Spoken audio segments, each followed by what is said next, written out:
Honorable Leader of the Opposition.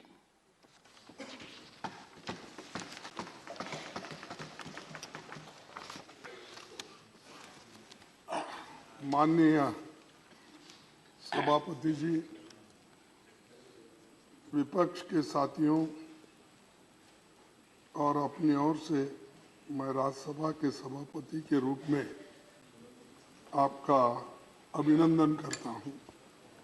देश के दूसरे सबसे बड़े संवैधानिक पद उपराष्ट्रपति की जिम्मेदारी आपने 11 अगस्त 2022 को संभाल ली थी। वैसे तो व्यक्तिगत तौर पर आपसे मिलकर आपको बधाई दे चुका हूं, लेकिन अपर हाउस में सभापति के रूप में आपके स्वागत का मौका हमें आज मिला है। प्रधानमंत्री जी ने आपके कामकाज के बारे में और व्यक्तित्व के बारे में बहुत कुछ हमें बताए और बहुत कुछ रोशनी उन्होंने डाली। मैं वो फिर से दोहराना नहीं चाहता। मैं एक जरूर कहना चाहता हूं कि अपर हाउस के संरक्षक के रूप में आपकी भूमिका बाकी भूमिकाओं से बहुत बड़ी है।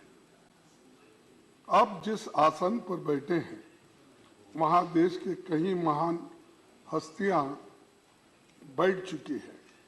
हमारे 6 सभापति बाद में भारत के राष्ट्रपति भी बने। आप भूमि पुत्र हो, जैसा कि प्राइम मिनिस्टर ने कहा कि किसान के पुत्र, तो मैं तो भूमि पुत्र कहूंगा।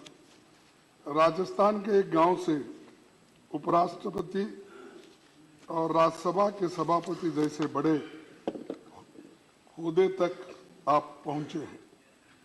संसदीय परंपराओं को आप समझते हैं। 9वीं लोकसभा में आप चुने गए थे और पार्लियामेंट्री अफेयर्स मिनिस्टर में उपमंत्री रहे थे।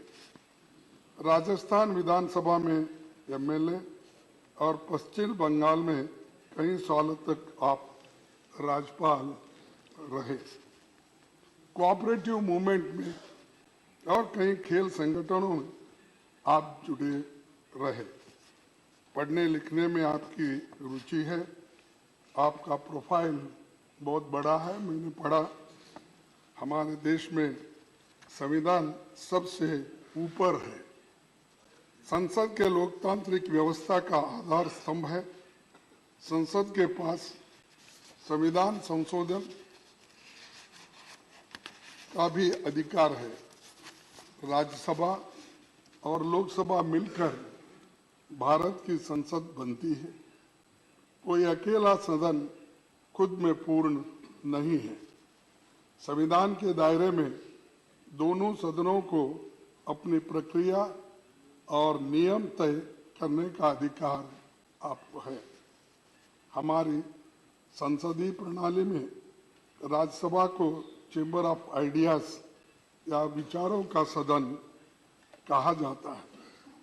ये परमानेंट हाउस है और राज्यों का प्रतिनिधित्व करता है। राज्यों की राजनीतिक तस्वीर यहाँ नजर आती है। शुरुआत से ही संसदीय क्षेत्र के तमाम दिग्गज यहाँ की शोभा बढ़ाते रहे हैं। राज्यसभा ने भारतीय लोकतंत्र में संवाद की परंपरा को मजबूती दी है। अलग अलग विचारधाराओं की राजनीति का केंद्र होने के बाद भी यहाँ सबका लक्ष्य देश की तरक्की और उन्नति के बारे में हम हमेशा सोचते रहते हैं और सभी यही चाहते हैं जनता के सवालों पर गंभीर चर्चा हो और समस्याओं का समाधान निकालें। आपको सभा के दोनों पक्षों की हालत, नियमों, मेंबर्स के अधिकारों और भावनाओं की जानकारी है। जैसे संसद 2 सदनों के मिलकर बनती है, उसी तरह लोकतंत्र सत्ता पक्ष और विपक्ष के 2 पहियों पर चलता है। दोनों का अपना महत्व है, इसीलिए तो लोकतंत्र, इसी को तो लोकतंत्र यशस्वी बनाया जा सकता है। बाबा साहब ने संसद की कार्यवाही को असरदार बनाने के लिए दोनों सदनों के लिए स्वतंत्र सचिवालय के गठन की बात कही थी। पंडित जवाहरलाल नेहरू जी के प्रयासों से राज्यसभा सांसदों को पब्लिक अकाउंट्स कमेटी और कमेटी ऑन पब्लिक अंडरटेकिंग्स जैसी फिनेंशियल समितियों की सदस्यता मिली थी। पंडित जवाहरलाल नेहरू जी ने कभी राज्यसभा के अधिकार को कम नहीं होने दिया। 1953 में बजट सत्र के दौरान उन्होंने साफ कहा था कि लोकसभा और राज्यसभा मिलकर भारत की संसद बनाते हैं। हमारे संविधान के अनुसार दोनों सदनों की अथॉरिटी के बीच मनी बिल्स को छोड़कर कोई अंतर नहीं है। आज जब मैं ये बातें कह रहा हूं तो हमें बहुत कुछ बातें याद आ रही हैं। विपक्ष के लोग संख्या बल में भले ही कम हो, लेकिन आप जानते हैं कि उनके अनुभवों और तर्कों में ताकत रहती है। लेकिन समस्या ये है कि इनकी जगह नंबरों की गिनती होती है, ना कि विचारों के बारे में सोचा जाता है। एक दूसरी दिक्कत ये भी है कि हाउस की सिटिंग्स कम होने के कारण जनता के मुद्दों पर चर्चा के लिए उचित समय नहीं मिल पाता।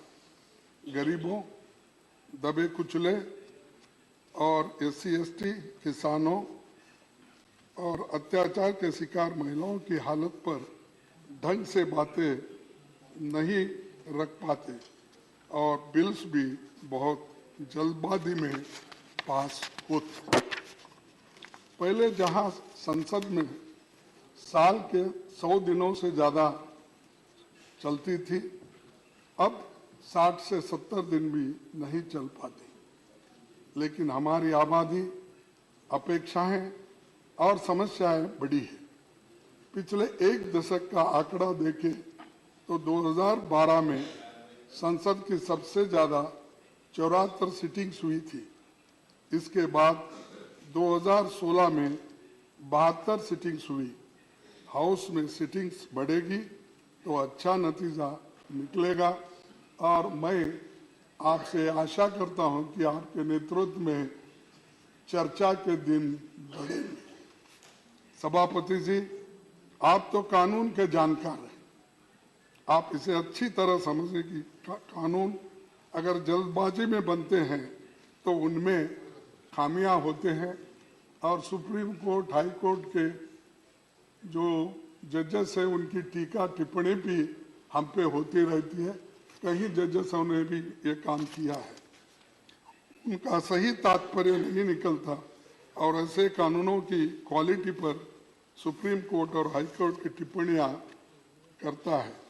ये हमारी संसद की प्रणाली की सेहत और इमेज को ठीक नहीं लगता।